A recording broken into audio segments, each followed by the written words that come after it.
Dad always said, "Chloe, you're as tough as the old boots I fish in." And he wasn't wrong. Raised in a small town where the winter didn't ask if you were ready before it hit, I grew up pretty fast after Mom passed.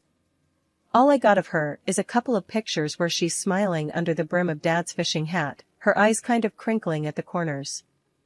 Dad was a fisherman, started with a beat-up boat that looked like it'd sink if you sneezed too hard.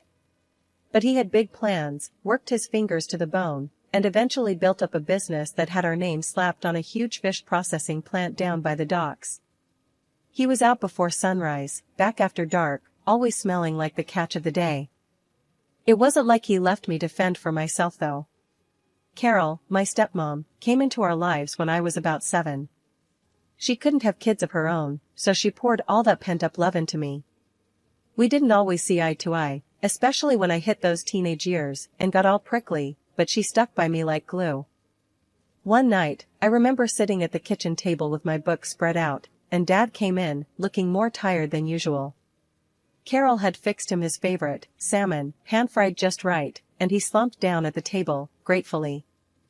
"Thanks, love," he said to Carol, then turned to me with a look. "School going okay, kiddo?"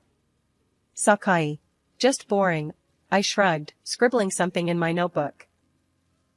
"Boring," she says. "You hear that, Carol? Our girl's gonna be a genius, and she's bored." Dad chuckled, his eyes crinkling like Mom's in those old photos. Carol just smiled, ruffling my hair a bit too roughly. "She'd better be, with college costs these days." That was our life. Simple, sometimes a bit rough, but filled with enough laughter to keep the cold out. When high school was done, I was itching to see more than icy roads and fish. I told Dad I wanted to go to California for college. He wasn't too thrilled at first, all that distance, but he knew I had it in me to make something of myself. "California, huh? You'll melt out there." He'd joke, but one evening, he got serious. We were fixing one of the nets, hands all tangled up in ropes and seaweed. "Dad, I gotta go. It's not enough here for me," I admitted, not wanting to hurt him but needing him to understand. He was quiet for a long moment, just working the ropes. Then, he nodded. "All right, Chloe. You go make us proud. But promise you'll call your old man, huh?" So I went. Off to California with my dreams in one hand and a promise in the other. Maybe I was naive, maybe just young, but either way, I was ready, or so I thought.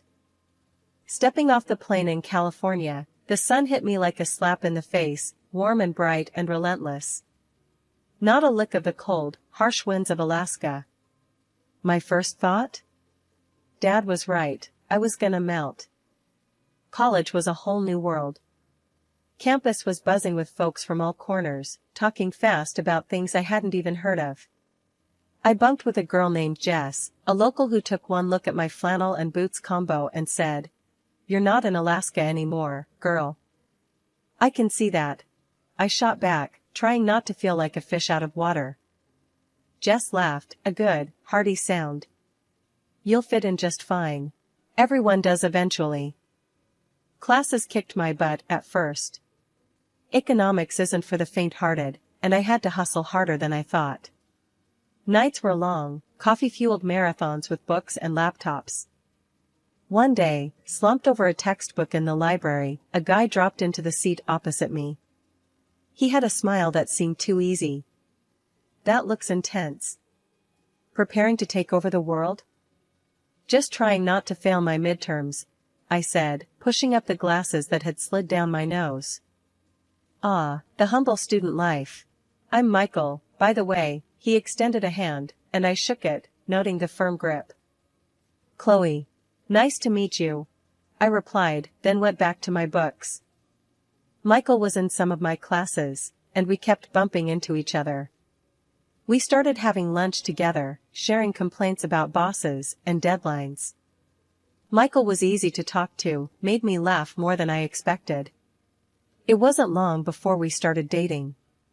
He was different from the boys back home, smoother, more polished, but with a charm that felt genuine. A few months in, Michael's mom invited us over for dinner. I was nervous, smoothing down my dress, while Michael just grinned and told me, "She's going to love you." His house was nicer than I expected, and his mom, Linda, was all smiles and hugs. She was a bit intense, asking a million questions about Alaska, my dad's business, and my plans for the future. "So, Chloe, Michael tells me you're quite the catch, what with your economics degree and all. You thinking about the long haul with my son here?" she asked, her eyes sharp but not unkind. I choked on my water a bit, coughing while Michael clapped me on the back. "Mom, give her a break," he laughed, but Linda just waved him off. "I'm just saying, it's good to think about these things," she said, serving up more food than I could possibly eat. The night ended with Linda whispering to me as we said goodbye, "You're good for him, Chloe. I can tell."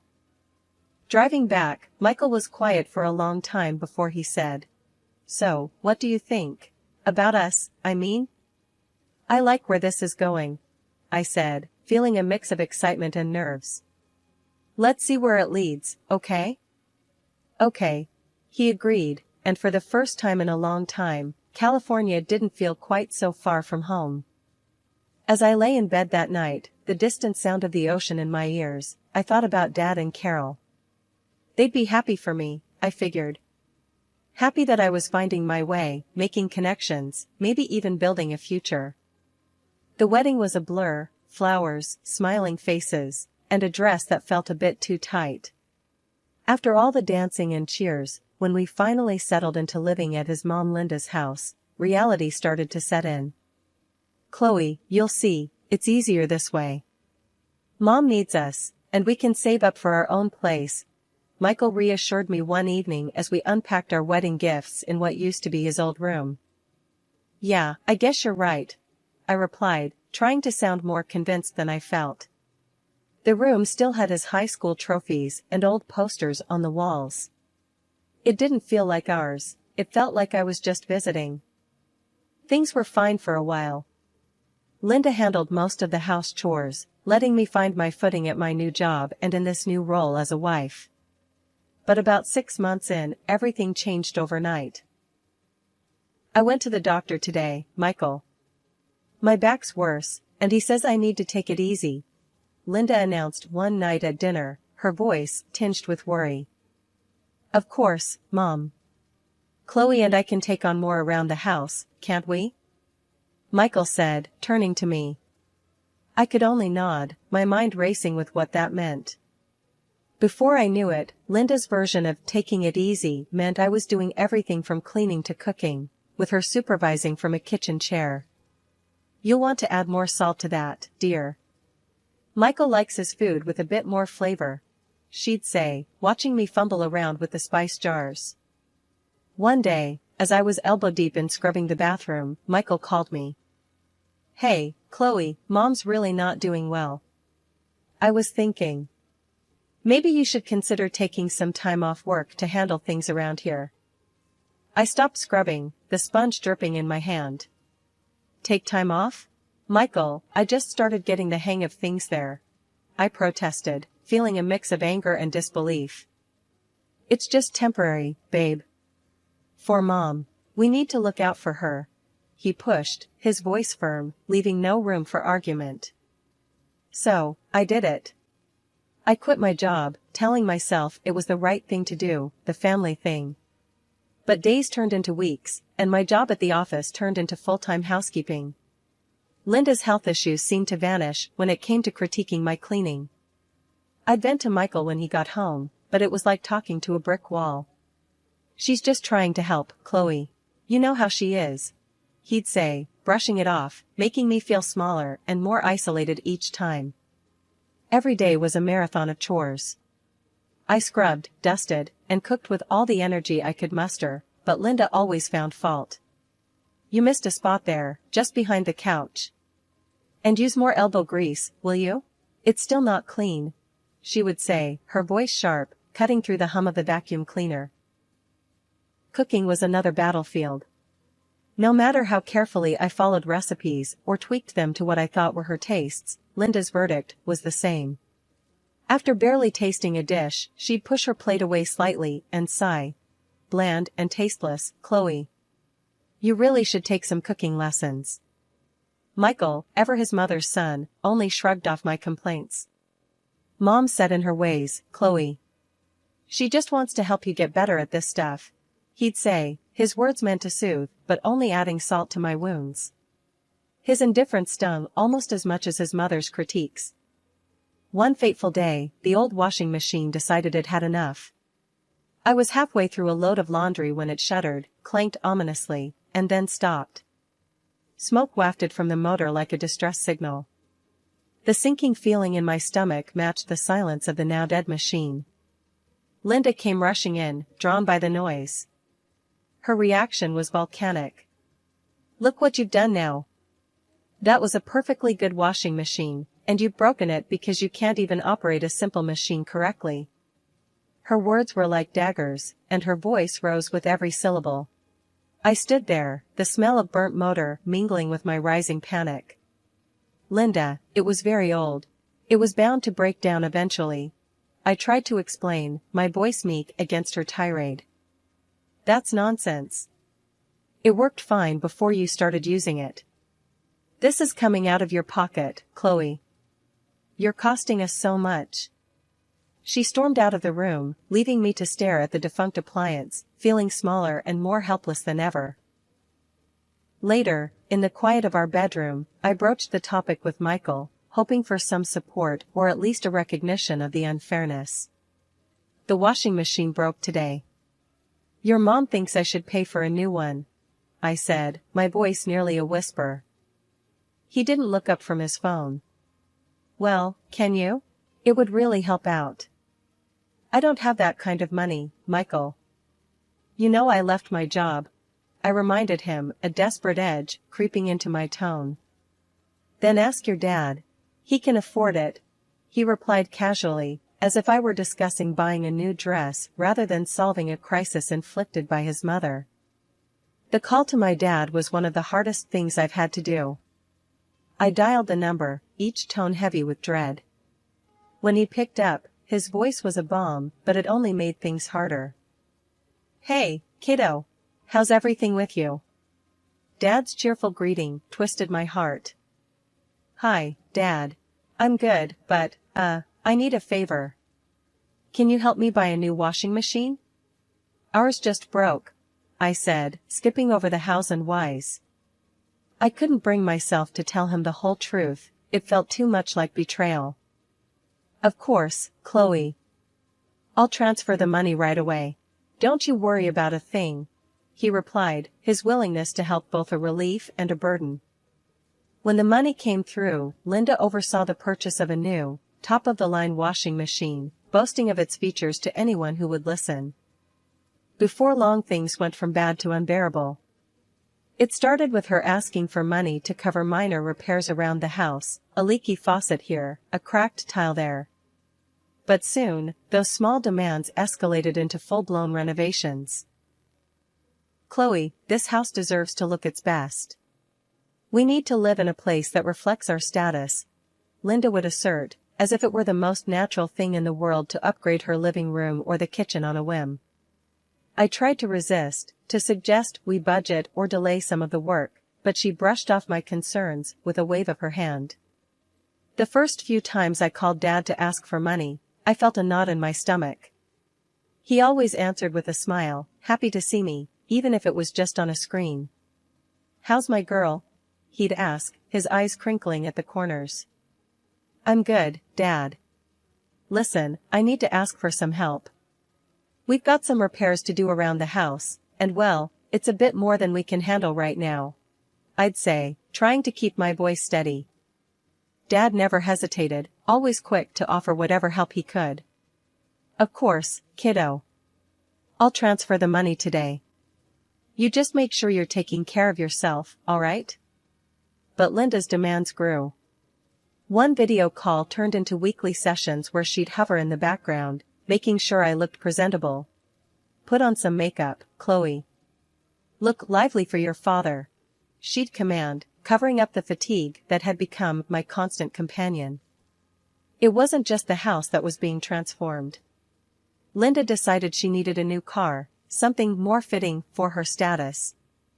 And then, clothes from branded stores, because appearances matter, Chloe. Each request for money chipped away at my independence and my relationship with my father. I felt like a puppet, reciting lines Linda had given me. She made sure I never had a moment alone during those calls. If I even hinted at needing to talk to Dad in private, she'd find a way to interrupt or end the conversation quickly. Michael wasn't any help. He'd come home late, often smelling of booze, shrugging off my attempts to talk about how out of control things were getting. "It's what families do, Chloe. They help each other out," he'd slur, dismissing my concerns. Then I found out I was pregnant. It should have been a moment of joy, but my heart sank knowing how Linda would react. True to form, when I told her, her first response was not congratulations, but calculation. "This is wonderful news. Think of all the things the baby will need. You'll have to talk to your father, we'll need to set up a nursery, and babies need so much stuff," Linda enthused, already listing things to buy. Her excitement wasn't about the baby, it was about the new avenue for requests for money. "Make sure to look happy when you tell him. We want to make sure he's willing to help out with everything the baby needs," she instructed me before another choreographed call to my father. Sitting there, waiting for the screen to connect, I felt the lowest I had ever felt. I was about to bring a child into this mess, into this cycle of dependency and deceit that I couldn't seem to break free from. "Hey, Dad," I began, forcing a smile that felt more like a grimace. "I have some news, I'm going to have a baby." Dad's face lit up, a genuine moment of happiness in the charade my life had become. "That's wonderful, Chloe. Absolutely wonderful. You know I'll support you in any way I can." Living with Linda and Michael had become unbearable, but it grew worse after the birth of my baby. The days and nights merged into an endless cycle of demands, criticisms, and exhaustion.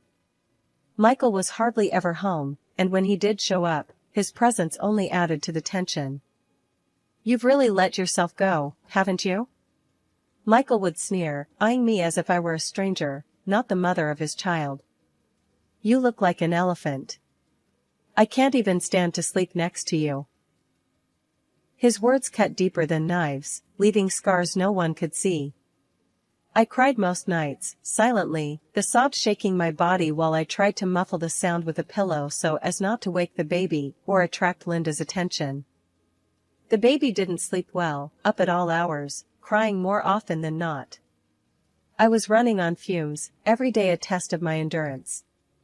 One particularly tough day, I was so exhausted that I fell asleep while a casserole was in the oven. The smell of burning woke me, but not before Linda stormed into the kitchen. "What on earth are you doing? You're wasting food, Chloe. Do you know how hard I work to provide for this family?" Linda screamed as she yanked the blackened casserole from the oven. I just fell asleep for a moment. I didn't mean to," I stammered, trying to apologize. "No excuses. You're not eating today. Maybe that will teach you to pay attention," Linda decreed, her voice cold and unforgiving. I was stunned, the hunger already gnawing at me. But worse was knowing I needed nutrition to breastfeed my baby, who depended entirely on me. Yet, I felt powerless to argue with her, the fear of further reprisal keeping me silent. That same night, Michael came home drunk. He stumbled through the door, his eyes barely focusing on me as I tried to soothe our crying baby. "Can't you keep that child quiet?" he barked, his voice laced with venom. "I'm trying, Michael. He's just fussy tonight," I said, my voice weary, holding our baby a little closer. Unsatisfied and belligerent, Michael pushed me, his hand shoving against my shoulder hard enough that I stumbled and hit the doorframe. Pain shot through me, but my first instinct was to protect the baby in my arms. That moment crystallized everything for me. The fear, the pain, the desperation, I couldn't live like this anymore. Not for me, not for my baby. This wasn't a home, it was a prison. Michael's stumble seemed minor to him, but to me, it was the last straw. Waiting for the right moment to leave was the hardest part. I watched the clock tick, each minute stretching endlessly until the notification came, another transfer of money from my dad. It was then I knew I had to make my move. Michael and Linda were both out for the day, and the house felt strangely silent, almost like it was holding its breath along with me. I dressed quickly, pulling on my old warm jacket and wrapping my baby tightly in his blanket. Every movement was calculated, silent, the fear of them coming back early gnawing at my insides. I grabbed a small bag that I had packed days ago, the essentials only, some clothes for me, and the baby in diapers. With my baby secured in my arms, I stepped outside, locking the door behind me one last time. The taxi ride to the airport was a blur, my heart pounding so loud I could barely hear anything else. I kept looking over my shoulder, paranoid that Michael or Linda might pull up behind us. At the airport, I bought the tickets, my hands shaking as I handed over the cash. The amount drained nearly all the money I had, but it didn't matter. We were going to be safe, we were going to be free. I turned off my phone, cutting off any chance they had to track me down or persuade me to come back. Landing in Alaska was like stepping into another world. The biting cold slapped me awake from the haze of anxiety and fear that had clouded my mind.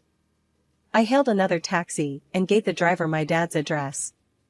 As we drove, the familiar landscapes of my childhood rolled past, each mile bringing a surge of memories and a flicker of hope. I arrived at my dad's house late at night. The porch light was a beacon in the darkness. With my baby now asleep against my chest, I walked up the steps and rang the doorbell. The wait felt like an eternity. Then, the door swung open, and there was my dad, his face etching from confusion to shock as he took in my appearance, exhausted, disheveled, my eyes swollen from crying. "Chloe, what's happened? Are you okay?" His voice was laden with concern. Tears streamed down my face as I stepped inside. "Dad, I had to leave. I couldn't stay there any longer. Please, I need your help." He didn't ask any more questions. He just wrapped his arms around me and my baby, pulling us into the warmth of the house. Carol came down the stairs, her expression turning from sleepy curiosity to alarm as she saw me. "Oh, Chloe," she gasped, rushing to embrace us. "What's going on?" I broke down, the story pouring out of me in between sobs, the control, the isolation, the despair, Michael's indifference, Linda's manipulation. They listened, their faces growing grim with every detail. Without a word, Dad stepped away and came back with his phone in hand. He dialed with a steadiness that belied his age. "I'm calling the police, and then I'm getting the best lawyer we can afford. We're going to fix this, Chloe. You're safe now. You're home." The courthouse was a blur of activity, but inside, the world seemed to slow down as I took the stand. Giving my testimony against Michael and his mother, Linda, was one of the hardest things I'd ever done. My voice shook as I recounted the details of the abuse and manipulation, but I felt a strength I didn't know I had, fueled by the desire to protect my child and reclaim my life. The judge's gavel sounded like a shot of finality when he fined Michael for his abusive behavior. It wasn't just a victory for me, it felt like justice for every silent moment I had endured under his and Linda's control. The divorce papers came through not long after. Signing them brought a mix of relief and sorrow. This wasn't how I had envisioned my marriage ending. But as I scribbled my name, I knew it was the first step toward a new beginning. Mr. Jenkins, our lawyer, was relentless. He dug through financial records and bank statements, piecing together the puzzle of how my father's money had been siphoned off to fund Linda's lavish tastes and renovations. The evidence was undeniable, and the court ordered that every penny be returned. The total came to over $230,000. Neither Michael nor Linda had the means to pay it back outright. The news of their deceit spread quickly among their friends and the local community, tarnishing their reputations severely. Michael struggled to find any substantial work after that, his previous employers distancing themselves from the scandal. In the end, they were forced to sell the house, Linda's pride and joy, the symbol of their greed. They moved into a small, cramped apartment in a less desirable part of town. Linda had to pick up a job at a local grocery store, a far cry from the leisurely life she had manipulated to maintain. Custody of my son was granted to me without contest. Michael was ordered to pay alimony, which he does, albeit begrudgingly. It's not about the money, though. It's about providing a stable and loving environment for my son, something I am now able to do back in the safety and comfort of my father's home. As I watch my son play in the yard, his laughter mingling with the wind, I feel a surge of hope for the future. The legal battles, the escape, the recovery, it's all behind us now. We've emerged stronger, bound by a resilience forged in the fires of adversity.